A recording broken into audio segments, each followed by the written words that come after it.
could be simpler than a pencil. It's actually more complicated than it looks. For one thing, the lead isn't really lead at all. And just getting that so-called lead into the pencil is a lot harder than you might think.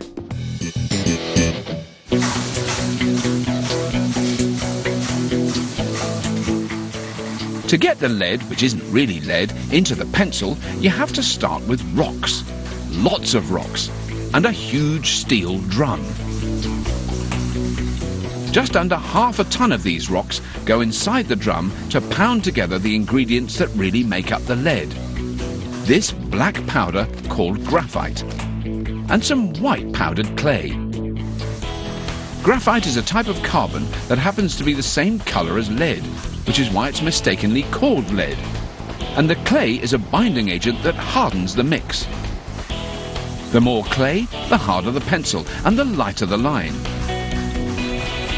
So a scratchy number 2H has more clay in the core than your softer 2B. H stands for hardness and B for blackness. To get this blend perfectly mixed, the mill turns for a full 24 hours, as water is added inside the drum to help mix it even more. The result is thoroughly mixed graphite slurry that's smooth and liquid with the consistency of chocolate syrup. To turn the runny slurry into a dry powder, it's pumped into a series of mesh moulds inside a filter press that works like a giant vice to squeeze out the water.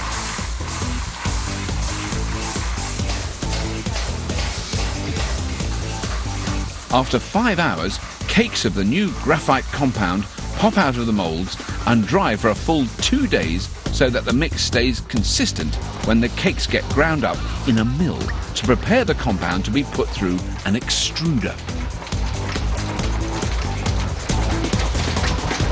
A little water is added back in, just enough to turn the compound into a heavy paste. Then a powerful electric hammer pounds the paste into a canister. The pounding removes any air bubbles that could cause flaws in the cores.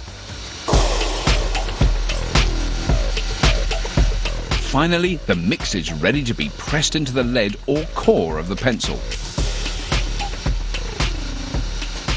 To do that, the canister full of paste is loaded into an extruder that forces the paste through a tiny die to create the pencil cores. The cores look ready to write, but they're not. Any pressure on them would cause them to crumble.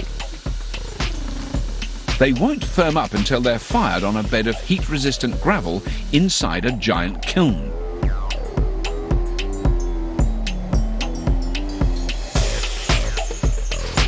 The intense heat activates the clay in the mix, which hardens the cores and binds the clay and graphite together. Now the cores are finally ready to go into the pencils. To make the wooden parts of the pencils, thin blocks of cedar wood feed into a groover. Cedar is the wood of choice for pencils because it has a strong, straight grain that won't splinter. A cutting blade like this rotates inside the machine to cut 8 grooves into each block for the graphite cores.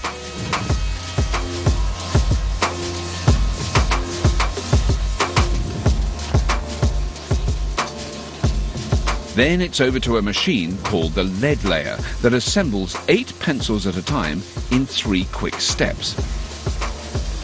First, a dispenser fills all 8 grooves in one board with glue. This is to hold the cores in place once they're inside the pencil. At the same time, the cores queue up in the slats of a rotating drum. The drum drops 1 core onto each groove, creating the bottom half of the 8 pencils. Then, to complete the pencils, a rotating block adds another grooved board over the top to make a lead sandwich. That's how the lead gets into the pencil, 8 pencils at a time.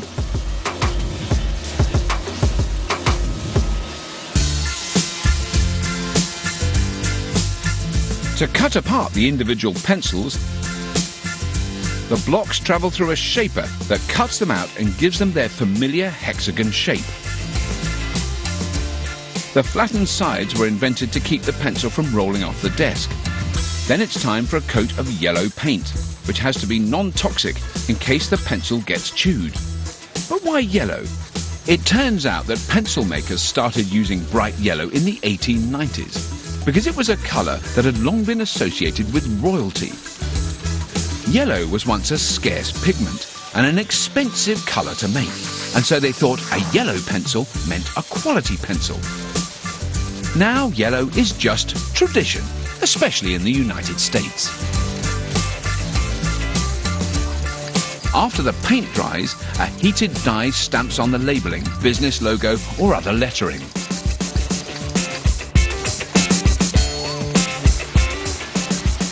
Now for the eraser.